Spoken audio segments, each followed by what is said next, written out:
Hey everyone, hope you're all doing well.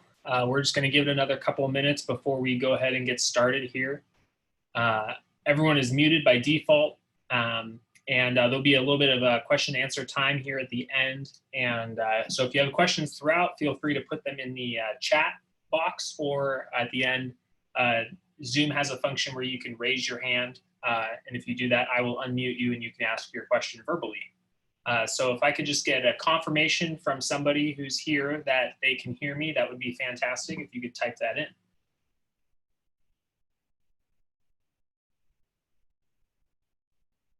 Awesome, thank you. All right, we'll just give it one more minute here.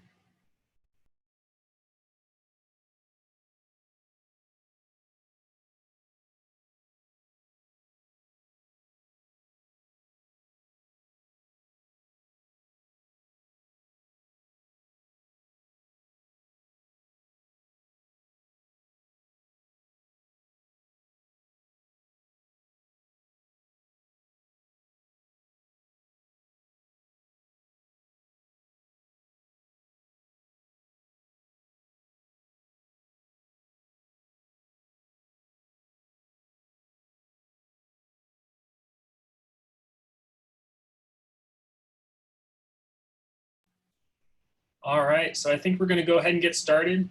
Just a reminder to everyone that I will be sending out a recording of this after the fact. So if you were on the distribution and you weren't able to make it, or you know somebody from your team that wasn't able to make it, we will send out the recording link so everyone can watch it as needed. So today we're going to be talking through some marketing data trends that we're seeing during the COVID-19 pandemic. We're going to look at a couple of different industries, but the one that we have the most accurate, statistically significant data for is going to be multifamily housing. But we have a little bit of data coming from the senior living side as well as the automotive side. And so hopefully kind of looking at all of these, we can get, learn from other industries as well, just sort of what everyone's seeing out there in the marketplace. So I'm going to go ahead and get started. My name is Andrew Cederland. I am the Chief Operating Officer here at Conversion Logics. I've been with the company for about 8.5 years now. And I'm usually kind of behind the scenes, making sure that all the campaigns are running well, that everything is, the wheels are on the bus, so to speak. So I'm here to kind of talk through some of the data that we're getting out of our different ad platforms and kind of what we should all be doing about this.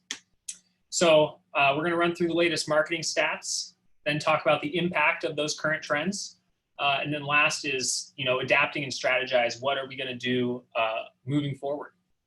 So let's start with the latest marketing stats. One is, what's the status of marketing across the United States, and what's the status of heavily impacted markets, and what can we expect going forward? And we're going to look at the Pacific Northwest as a heavily impacted market, as that's kind of where this all began. And I'm coming to you live right now from Bothell, which is about half an hour outside of Seattle, and we're on a kind of full quarantine lockdown. I'm actually in our office because no one else is here, and so I'm safe. But yeah, so we're going to start with the state of national marketing. Again, we have more data from multifamily than we do from others, but you can see here that overall the trend is that website sessions across the board have dropped about 17%. Website goals, goal completions, we have a lot of different goal conversions set up on various websites. Those have dropped, but obviously the real huge drop is on store visits. We see a 66% decline. This is week over week. So this is looking at the week through Sunday and then the previous week. And so automotive, we've seen a slightly lower drop of store visits, but obviously still a huge cut. But what's interesting is the actual online activity has not dropped much. Some industries it's dropped more than others, but obviously far less than the actual in-person visits. And so this is looking at the Pacific Northwest. This is specifically looking at multifamily. And so if you look at the national averages versus Pacific Northwest, kind of a little bit of good news is for those of you that are in markets that haven't been as heavily hit as the Pacific Northwest here in Seattle has. And when I say Pacific Northwest, it's really mostly Seattle that we're talking about here. And so kind of a bright spot here is that a lot of the quote unquote damage has already been done. So it's not going, if you're in a market that you're not quite on the same level as San Francisco or Seattle or New York, you're not going to see things get a whole lot worse. I think people have already started changing their habits and changing their behaviors, regardless of what the market is. And so kind of the decline that we've seen so far is pretty consistent regardless of how severe the market is or how severe the market has been impacted. So what's the impact of these trends? Obviously, we're seeing a little decrease on-site activity, a huge decrease in in-person activity. And so one is, how is this consumer behavior changing? And then how do these behavior changes affect my company? What should I do going forward? So here we see in-store versus online. Kind of already showed you this before. In-store, huge drop. Online, depending on the industry, anywhere from barely a drop at all, 3%, which is almost statistically insignificant, to about 18%, which is definitely significant, but not nearly the same decline that we're seeing on the in-store visits. Here's a kind of a chart just charting in-store decline or in-store visits declining over the last couple of weeks. This data comes from Google Ads, their store visit conversion metric. And then I wanted to highlight kind of where the drop is coming from. And so organic traffic has actually seen the biggest drop across the board, and paid traffic hasn't really seen much of a decline. And so kind of what we're really seeing is that, there's still a certain subset of people that are in market. If it's if it's an apartment community or senior living or housing or whatever it is, there's certain people that are, no matter what, they're still in market. They need to make a decision. They need to move. They need to go sign a lease. Their lease is up, whatever the case may be. I think where this big drop in organic traffic is coming from is from all the people that were sort of on the bubble and were really in market, but not fully committed. So if they were looking for a new apartment, perhaps maybe they kind of liked their current place, but they were browsing around to see what else was out there. Maybe they want to jump up to a place that had a little bit nicer amenities or a 2-bedroom or a luxury or whatever. Those people are now staying put, and they might not be actually in market anymore, versus the people that are really, hey, I'm not in a good place. I need to move for my job, or I need to move for this or that. Those people are still actively searching and actively leasing. And I think we see similar stories across all the different verticals, is that, there's still people that are very much in market and making decisions. There's just a lot of people that were sort of on the bubble that have kind of dropped away, which is why there's a bigger organic decline, but the paid traffic is still pretty steady. So this is looking at specific channel performance. We can see there's been a decline in paid search impressions and clicks. Cost per click has actually increased because of this. There's fewer searches out there, 5% fewer. And so because of that, there's less supply, price goes up. On the flip side, we've seen a huge increase in the amount of impressions available on display advertising, Facebook, Instagram, just because as I think we all know, we've all been using our phones a lot more over the last week than we were the week before. With quarantine in place, people working from home, quote unquote, working from home, aka browsing Instagram from home. And we can see a huge 16% uptick in Instagram impressions available.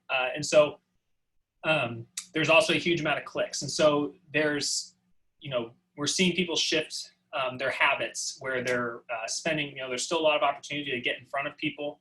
We actually have a lot of clients that are shifting budget away from paid search towards some of these other platforms because the audience is still there and it's actually increasing, versus paid search is actually going down a little bit and thus therefore making it more expensive.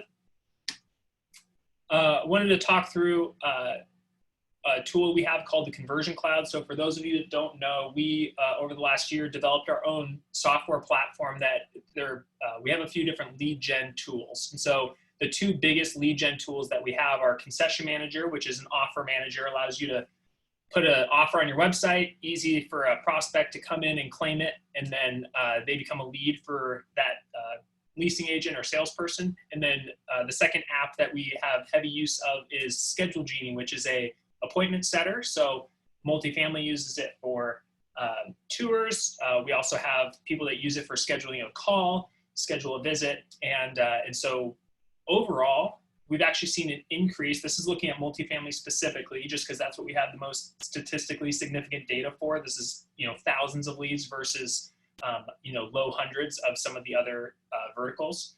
But we've actually seen an increase in people that are locking in concessions using Concession Manager. And I think that, given a little bit of uncertainty, people are flocking and they're a lot more concession sensitive than they were a month ago. I think a month ago, people were a lot more amenity focused. And like I said before, they're looking, oh, what's this place look like? Does it have the luxury finishes, or what's the amenities? And I think now people are a lot more price conscious, which is why we've seen those go up. Scheduled Genie leads have dropped a little bit, which makes sense. There's just, there's some people that are like, hey, I'm not leaving my house. And if you don't have a virtual option available, they're not going to take it. But overall, the actual, declines here are, it's very minimal compared to the overall traffic. So the people that are on your site are still quality, quality prospects. They're still converting at basically the same rate, or in some cases even a higher rate than before. We've just seeing a lot of organic traffic disappearing. And so speaking to just anecdotally some of the senior living stats we've seen is we've actually seen Scheduled Genie leads increase on senior living communities, because a lot of them were sort of first to go to a no visitors allowed policy in the wake of COVID-19. And so we actually saw a big jump.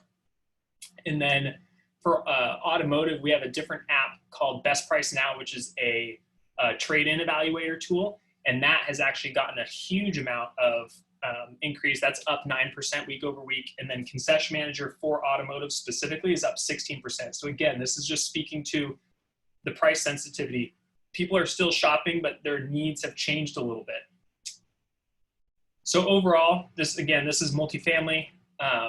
We'd actually seen an increase, and we're going to cling to this 0.4% because it's nice to see an up arrow on these charts versus just seeing a bunch of down arrows. So going through adapting and strategizing, obviously things have changed. We can't really rely on in-person traffic at all anymore. A lot of you have closed your showrooms or your leasing offices, and you've gone 100% virtual. And so how do you fill your funnel when you can't rely on some of that walk-in and walk-up traffic?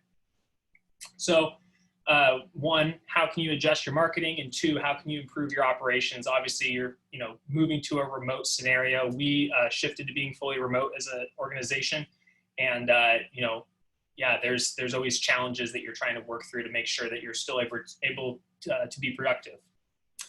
And so as far as your strategy on your marketing is invest in your paid media to maintain a critical mass of your website traffic, and use social advertising and display advertising as other platforms decline. So right now, kind of the only spigot that you really have here is the paid media, because organic has declined so much.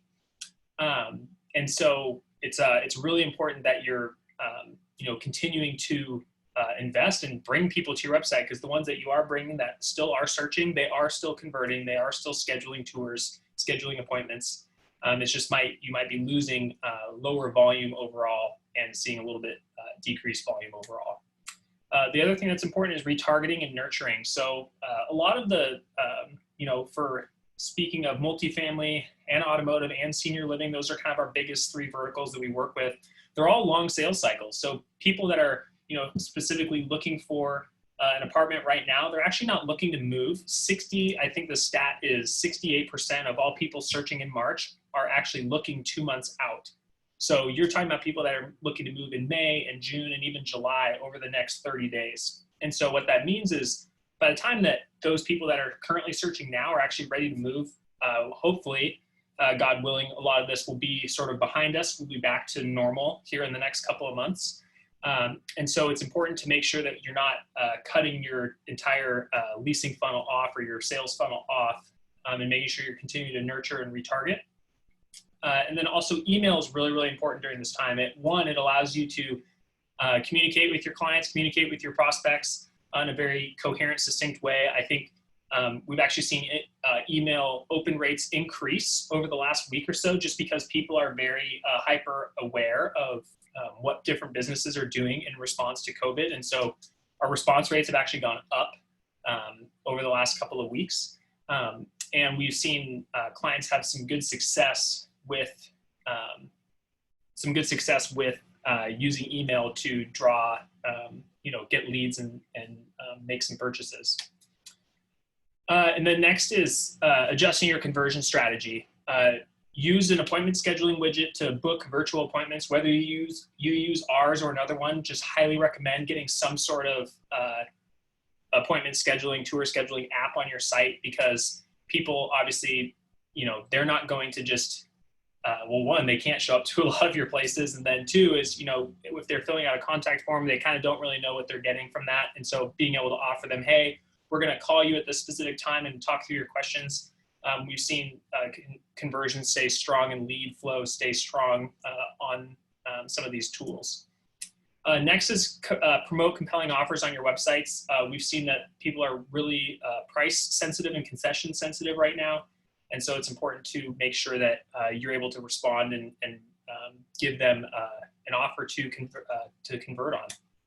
And then last is try live chat. I know a lot of you have gone virtual, and so your leasing teams and your sales teams are trying to communicate with prospects over text and email and voice, and it's a big change for a lot of people. And so live chat is a way to have an extension of your team that can help field questions and funnel leads to the appropriate people. And it really is a great way to increase bandwidth if you're finding that you're needing it. So I just wanted to give you a couple of examples of success stories. So here's an example of the virtual appointment. This is a apartment community that we work with here in Seattle, and they actually had a lead increase over the last week by switching their call to action. And I think they got 14 leads instead of 8 leads over the weekend. And they actually were they still at this point were offering in-person tours, and they had about half the people choosing in-person versus a virtual. Now they've switched to 100% virtual. And then we also have some automotive examples of some companies doing interesting things like doing a sort of virtual remote appointments, as well as some of like drop off and pickup. I've seen some companies do that for automotive. And so they'll actually drive out to you, do a test drive, and try to make it so you can hashtag social distancing, all that good stuff. So what lies ahead? The answer is we don't really know. We're kind of taking it day by day, week by week. We're combing through all the data that we're getting from our ad platforms, from Google Analytics, from the Conversion Cloud, to kind of look at traffic data and lead data and really see what's continuing to work, what's not working. And so we're full steam ahead trying to make sure that we're being flexible and adapting to changing needs during this time. And we'll be sending out a few different marketing pieces over the next week or so, just to kind of keep you up to date with what different companies are doing that's working, success stories or ideas that you can try in your business to try and, shake loose some new leads. I wholly believe that we're seeing a big shift in the way that people shop online. I think, there was always a large component of internet research and browsing around and all of that. I think that is just going to continue, and having a way to convert somebody on your website is more important than ever before. So a couple of the key takeaways is one, create a strong digital presence to compensate for your dropping in-person traffic, or in some cases, if you're fully remote, you're non-existent in-person traffic. Compensate for the sharp declines in organic, people that are sort of no longer in the market, with the more stable paid traffic, making sure that we're still able to reach all the people that truly need to make a decision and want to make a decision and are still going to, lease or purchase or whatever the case may be for your business. Make it simple for prospects to schedule virtual appointments, take next steps. Again, it's about reducing friction and sort of adapting to this new virtual online only world. And then extract as many leads as possible from your website by adding conversion tools. So as we saw, there's a huge decline in total number of traffic to the tune of 20-something%. And so that remaining 80%, it's really important that you do everything you possibly can to have a great catcher's mitt set up to convert those users. And so we've seen companies still succeed and continue to succeed in the current environment. And it's just all about putting the right pieces in place and making sure that the people that are still shopping, which they're out there, have a good, a good place to convert and to communicate with your team, and can take the action that they need to take in order to take next steps with your business. So that is pretty much it. If you have any questions, you can feel free to type it in the chat box, or if you want to, you can raise your hand here on Zoom. And if you raise your hand, I will unmute you temporarily, and you can ask your question to the group that way. So I'll just leave a couple minutes for questions here.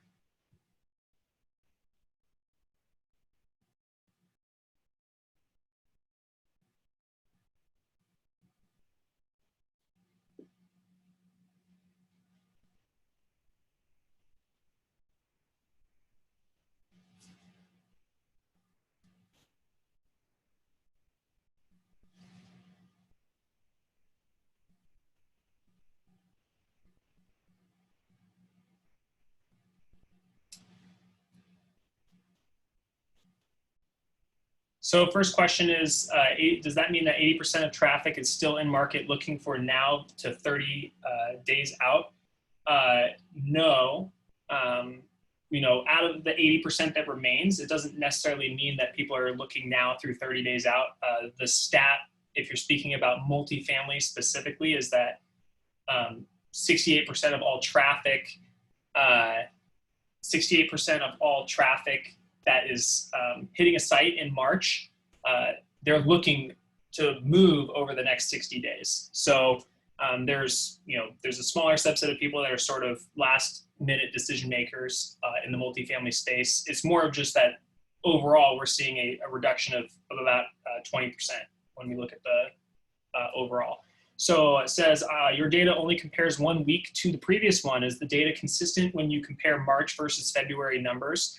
So actually, when you look at March versus February, the data actually looks a little bit better. The reason that we chose to do last week over the week before only is just because it's a very fluid situation, and so there was so much that has changed just in the last week that looking at March versus February didn't tell us as much, because there wasn't really much changing at the beginning of March. It was really just last week that everything started to change. So looking at March versus February, the drop off is actually quite a bit less. We chose to do week over week because we think it really truly shows what's currently happening in the market. It says, can you clarify why the paid search is performing over organic? The reason is that the people, like I said before, there's going to be organic people that are sort of, going to browse around, going to look for specific things. They might be, I'm not sure for whatever reason, but they're sort of, I wouldn't call them I'd call them still in market, but they're maybe not quite as motivated. So at any given time, you always kind of have in the back of your head, oh yeah, it might be nice to get a new car. Or, oh, hey, maybe my lease is up in a couple months. Maybe I do want to go look around. And so what happens is uncertainty creates indecision. And so what we're seeing is a little bit of the uncertainty out there in the broader market around like, hey, what's all happening? Everything's changing. And so I think a lot of people, that's just causing them to be very indecisive and kind of pull back. And so what's left is you still have the people that are actively searching. And so paid search captures those people really well, because they're specifically searching for whatever product that they're trying to buy. So if it's an apartment, they're specifically searching for an apartment. If it's a car, it's for a car. So hopefully that answers that question. And then let's see here. Which widget was used on the example of the car leasing site for chat with us or text us now? I'm actually not sure. That's a different tool that they have. I think it's a automotive specific one. Can you please compare display advertising versus paid search performance at the moment? I can. I will go back. Oh gosh, I got so many slides here. Let's see. How do I go back to? Here we go. Channel performance. So channel performance, here you are. Overall impressions across the board is way higher on display and Facebook, Instagram advertising Clicks are down a little bit on retargeting banners, but on the Facebook side, Instagram side, they're way up. Paid search impressions and clicks are down. Again, there's people dropping out of the market, and so that's actually causing CPCs to rise a little bit. As far as on-site performance goes, we don't have the full study here, but what we're seeing is that people, sorry, I meant display advertising, that is not retargeting.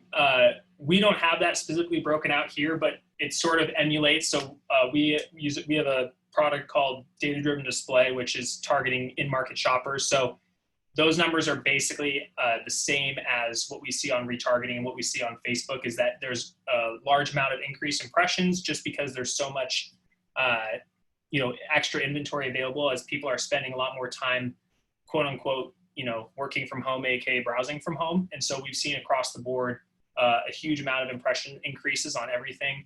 And then click performance has been about the same or up a little bit, but overall click-through rate has dropped just because we're getting so many more impressions. But the net effect is that you're increasing exposure by quite a bit.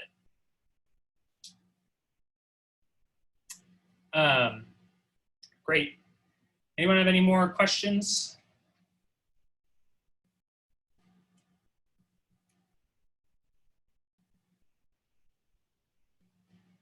All right. So yeah, I guess just to wrap up is, I know we're all sort of shifting to this new normal of basically pretending the outside world doesn't exist. And so, doing our best to make sure that all of your campaigns are backfilling what you would normally get through in-person visits.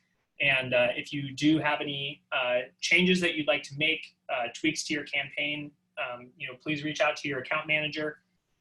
And I highly recommend installing some sort of conversion tools, getting more conversion tools on your website, just because the more opportunities that people have to convert, it's just crucial, because you are seeing a reduction in traffic. We got to make sure we convert every single person that we possibly can. So I will be sending out a recording of this. So if you want to forward it to anybody or rewatch it, or if you missed the first part, that should be coming out to you hopefully here in the next hour or two. And then we will be in touch. Just continue to work with your account management team to make any tweaks to your campaign that you need. And best of luck to you. And yeah, we'll talk soon. And I guess the last question here is, can you please share the slideshow? Yes, we can share the slideshow out as well. I'll put a link to that in the email that goes out.